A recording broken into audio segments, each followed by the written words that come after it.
Recently, I had the pleasure to play the little puzzle game Toem A Fun Adventure, developed by the indie Swedish team Something We Made.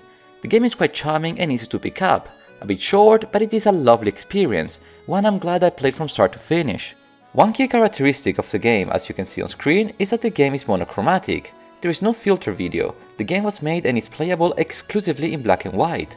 This is of course not a hardware limitation, since the game was released in 2021, but an aesthetic one, a choice that I appreciated. But that got me thinking, what other games are monochromatic, and what if I played some modern games removing the colors? What effect would that have on my gaming experience? Does it add a vintage mode to modern classics, or does removing the color detract from the fruition of the original work? First things first, roll the intro.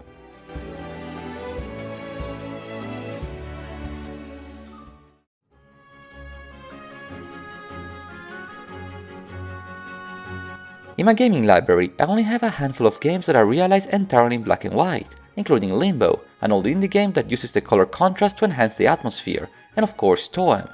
I do have some more monochromatic games such as Bendy and the Ink Machine, but that one is not black and white per se, more sepia toning, like those old photos from the 20s. What I do have, however, are games that have a black and white filter as a setting within the game, including Wheels of Aurelia and Cuphead. For Cuphead specifically, it is actually a hidden feature, an easter egg unlocked by completing every gun and run mission in Pacific mode, not a small feat if you ask me. There is a list of monochromatic games if you are interested to find out what games contain or are fully made in black and white. I only mention the games that I'm aware of.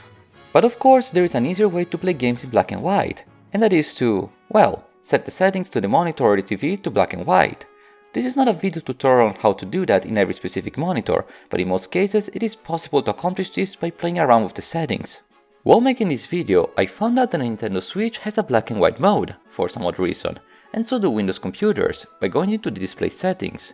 But in my case specifically, I just configured my QLED Samsung television to change to grayscale, and that worked like a charm.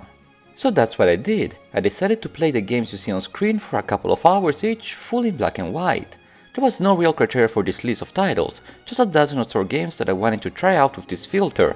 I inserted a bit of everything to try to have as many different experiences as possible, and these are the results.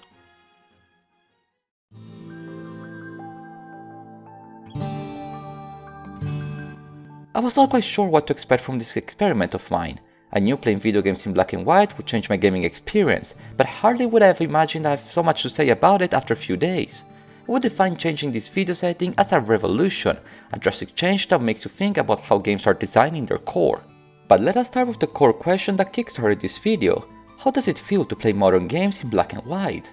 It feels different, neither in a positive nor in a negative way. Just different in a way no other change can emulate. At first, you may think that the hidden colors may detract from the color coding of a game, but that would not be exact. When roaming around the prairies in Spirit of the North, I could observe the contrast between the vivid grass and the darker dusty sky, despite both being different shades of grey. As described in my review of the game, the original color palette used for the title has a strong symbolism, giving beauty to the world explored by the player.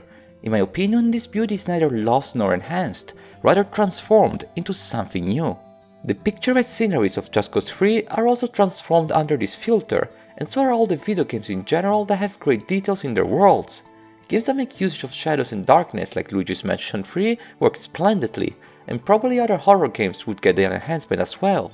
Contrary to my expectations, I noticed that a pixelated game such as Shovel Knight does not have many of the benefits from the lack of color. The contrast between each pixel is lost behind its filter, and it does not feel retro as I was hoping. Celeste also left me with the same impression. The pixelated game doesn't quite click when going dark. It may appeal to you of course, but I just don't see it. Perhaps a CRT filter will work better, but that's for another video. But apart from 16-bit games, most modern titles seem to have a transformation in their artistic and graphical department that have the potential to be appreciated by the viewer. From a narrative aspect, I noticed that games set in the past are the ones that most benefit from this change. Rewatching some key cutscenes in like a Dragon Ishin, a game set in the 1900s Japan, gave me goosebumps, like watching a Kurosawa movie. It feels right to watch samurais fighting in a monochromatic set, as if the original game was meant to be played in this way. Same goes for my beloved Grim Fandango, a title that already feels like a noir movie when colored, even more when scaled to grey. The weight of every dialogue is made heavier with this unique Pantone, one that immediately links back to those 40s movies so beloved. I tried out Mafia Definitive Edition to have the third and final confirmation that games set in the past are the ones that most benefit from this change. And sure, it does as you would expect from a 30s Mafia based game, but it seems to work mostly during the nighttime rather than daylight. At night, the contrast with the sign and streetlights is striking, but under the bright sun, this effect is less powerful. But nevertheless, it is clear that this new filter can and does expand the time setting the game is in.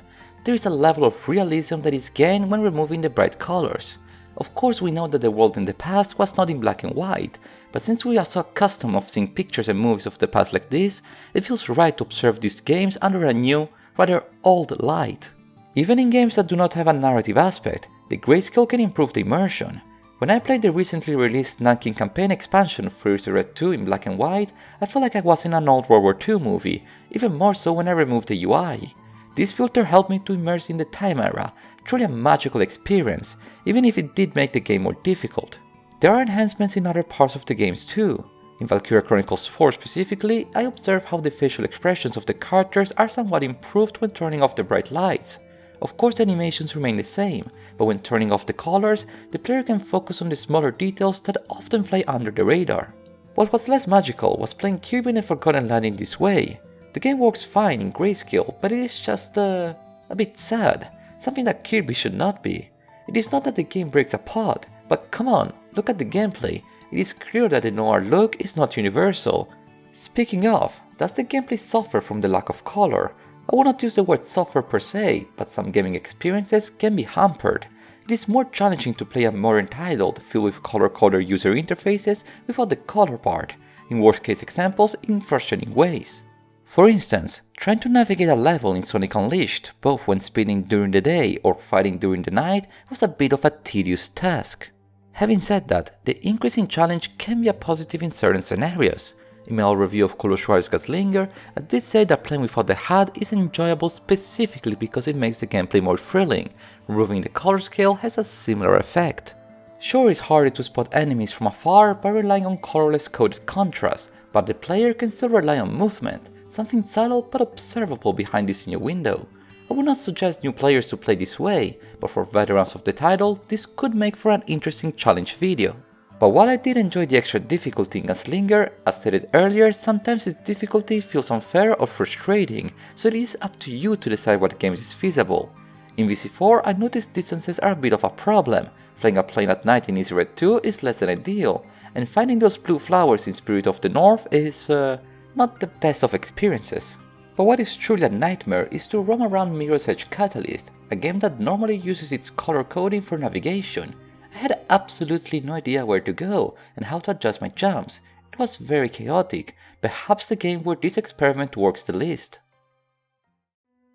As you might have understood by now, there are advantages and disadvantages in playing games in black and white. Hence the question remains, is this way of playing video games worth it?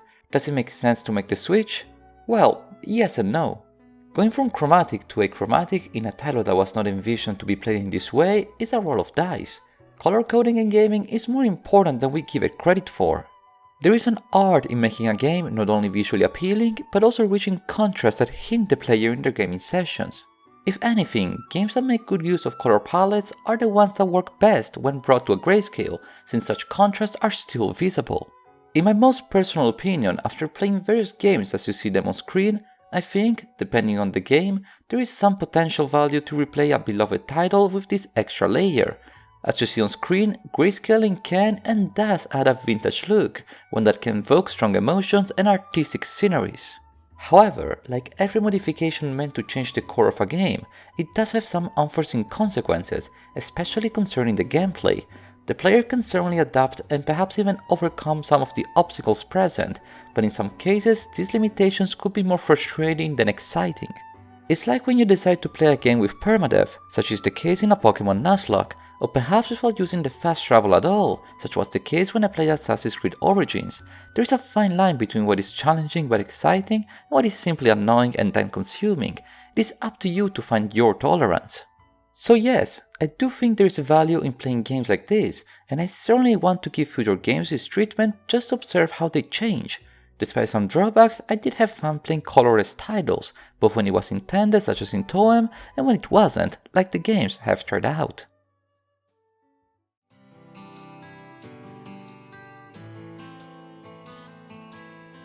Playing games I recognized on a grayscale was truly something unique to do.